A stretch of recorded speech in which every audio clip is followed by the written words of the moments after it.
For more on the talks in Washington, we're joined by two guests. Douglas Paal joins me in the studio. He's an expert on Asian affairs and national security issues with the Carnegie Endowment for International Peace. And from Beijing, we have Jia Xiudong. He specializes in international affairs at the China Institute for International Studies. Gentlemen, welcome. Thank you. Jia, let me begin with you. So we've heard so much about cybersecurity issues, South China Sea. But at the end of the day, are these really the issues that are going to dominate talks between Beijing and Washington?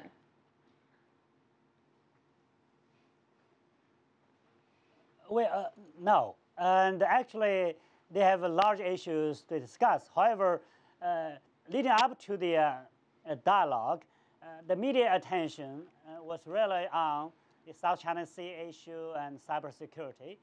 And these are the issues actually need attention from the two countries. They need to handle the issues appropriately so that they will not stand in the way of their cooperation.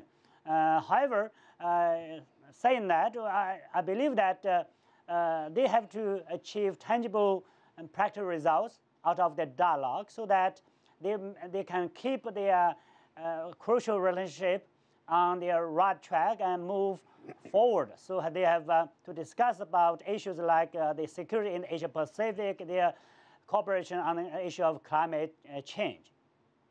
Douglas, let me turn to you. Where do you see areas of cooperation between these two countries? This meeting has been overshadowed by another meeting that's going to happen in September when President Xi Jinping comes to Washington and New York. And so what they're doing this week is preparing that which can be delivered to the two presidents in September. And the areas where those are most likely to take place are in cooperation to avoid incidents in the air between our militaries. There's a draft memorandum of understanding. It's being worked on today and this week. And they're hoping to have that ready to sign. There's work the two presidents when they met in November last year, that the economic side of the house, both sides, prepare a bilateral investment treaty, make progress on that. So there's expectations that the Chinese side, Wang Yang, will bring a new negative list of those things which are forbidden for foreign investment, and the U.S. hopes that'll be a very small number, limited scope. There's also possibility for a little bit of agreement on climate change. But for this meeting, a big part of it is changing the tone before we get to September. We've had a lot of friction, South China Sea and cyber among them. And the idea is to create a more positive tone, more constructive atmosphere as we go into September. So, Jia, can they do that? Can they change the tone and have more constructive dialogue to better understand what each side is saying? Well, you know, some of the differences between the two countries are hard to tackle, but the two countries have been trying to manage the differences. And that's what they have been doing. That's what they would like to do. So this current dialogue in Washington, D.C., and for example, on the South China Sea issue, the United States needs to realize that it's not the U.S. is not a party to the dispute, and U.S. rhetoric will be not productive and constructive in the settlement of the South China Sea. It only increases distrust between China and the United States. On the cyber issue, for example, they actually need a dialogue to resume the dialogue on cybersecurity, and through their strategic security dialogue and also the dialogue, strategic and economic dialogue, to manage their differences. And so I believe that they have a chance. They have the intention, actually, to do it. The question is whether the United States can resist the temptation to use the differences in the South China Sea or cybersecurity to try to put pressure on China. And for China, of course, it knows the concerns of the U.S., but it has to maintain its interests. And also, actually, China seeks cooperation from the United States, needs also the dialogue with the U.S. to manage these differences. Douglas, do you see a scenario where the United States would put some kind of pressure on China in areas that perhaps they don't see eye to eye? Well, on cyber, there's a real struggle to try to find a pressure point, and the administration has been talking about possibility of some kind of economic sanctions against entities that engage in this. But I think that's going to be very hard to do, hard to pin down. And on the South China Sea, the U.S. does not want to, as Professor Jia said, the U.S. does not want to get directly involved in the disputes.